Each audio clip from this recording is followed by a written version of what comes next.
Welcome back to Bloomberg's Bottom Line. I'm Mark Crumpton in New York. Thank you so much for staying with us. The Chinese Ministry of Commerce today called U.S. tariffs on Chinese-made tires protectionist. The move follows yesterday's World Trade Organization ruling that upheld the tariffs. China says it will appeal the decision. U.S. Trade Representative Ronald Kirk, who's chairing trade talks with Chinese officials in Washington this week, called the WTO ruling a major victory. Ambassador Kirk joins us now from Washington. Mr. Ambassador, welcome to Bloomberg News. Thank you so much for joining us today. Mark, thank you for having me. Ambassador Kirk, you are part of the U.S. delegation holding talks, as we mentioned, with your Chinese counterparts. At the top of the agenda, currency issues and allegations of Chinese protectionism. Did these issues come up today? Well, we actually are going to be beginning our dialogue with China in about 30 minutes. Mark, Secretary of Commerce Gary Locke and I chaired the other half of our strategic engagement with the Chinese. It's called the Joint Commission on Commerce and Trade, and versus the Strategic Economic Dialogue led by Secretaries Geithner and Clinton. This is one in that we really get down into the nitty-gritty of dealing with Chinese industrial and economic policy that we believe unfairly either closes their market to American exports, or in some cases we think actually demonstrate is to the disadvantage of U.S. exporters. And so it's a chance for us to engage them in a much more targeted manner to try to deal with some of these challenges. Mr. Ambassador, I mentioned that WTO ruling yesterday rejecting China's complaint against punitive U.S. tariffs on the tires. What's the impact of that ruling? And we should mention that the Chinese have reacted, Beijing saying the ruling could have a potentially negative impact. Well, I would say one thing. There's two things, is that it validates the legality of a remedy that the United States and other countries negotiated with China when we agreed to allow them to come into the WTO. And it was under President Obama's leadership that we were the first administration in the last 10 years to ever use that remedy to hold China accountable for flooding our market with cheap goods, in this case tires, that really hurt our domestic auto industry. So one, it validated the legality of that system, it upheld it, and I think a little bit of what we're hearing from China today is the same thing we heard a year ago, but the reality is it shows we will stand up for the rights of American workers and American manufacturers. This is a very good thing. Mr. Ambassador, our trade deficit's currently 3.6% of GDP.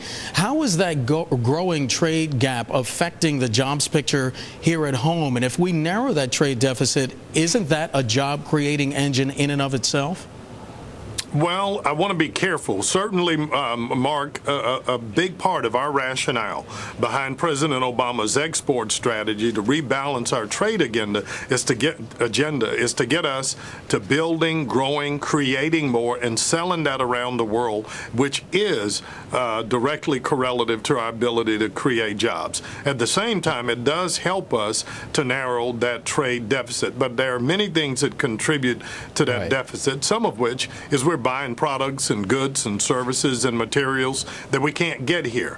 But we certainly think it makes sense that for a country and economy like China and other emerging economies that have begun to build up their own capacity by accessing our market, it's only fair that they now open up their markets to U.S. producers and exporters. Mr. Ambassador, two U.S. senators, the Democrat Sherrod Brown of Ohio, Republican Olympia Snowe of Maine, they proposed the Currency Reform and Fair Trade Act as an amendment to the bill that would temporarily extend all of the Bush tax cuts for another couple of years. Senator Brown did say in his statement addressing Chinese currency manipulation is vital to getting our economy back on track. Does the administration support this measure?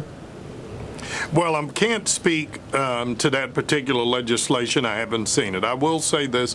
President Obama and Secretary of the Treasury Geithner have spoken to the currency issue. That is but one element of our engagement with China to get them to gradually continue their economic reforms and to live up with the commitments they made when we granted them permanent normal trade relation status. Currency is important, but so are a number of China's other policies, Yeah. and that's part of what we'll be talking about the next couple of days. Mr. Ambassador, our last minute today, the AFL-CIO, the United Steelworkers Union, they came out in opposition of the administration's trade agreement with South Korea. The AFL President Rich Trumka said in his statement, the labor movement's concerns about the deal go to, quote, a fundamental question about what a fairer and more balanced trade policy should look like. Is this deal going to cost American jobs, as the union suggests?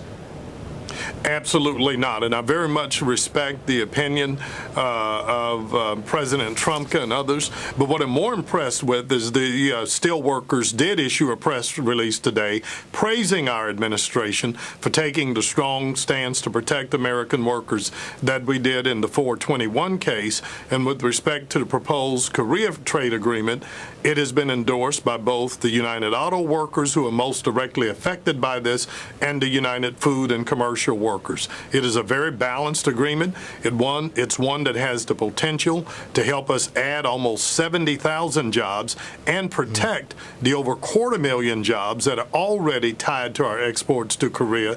And it's gathered broad-based support from business, from ranching and agricultural industries, right, and broad bipartisan support on Congress. All right. The U.S. Trade Representative Ron Kirk joining us from Washington. Mr. Ambassador, thank you so much for joining us here on Bloomberg. We appreciate it.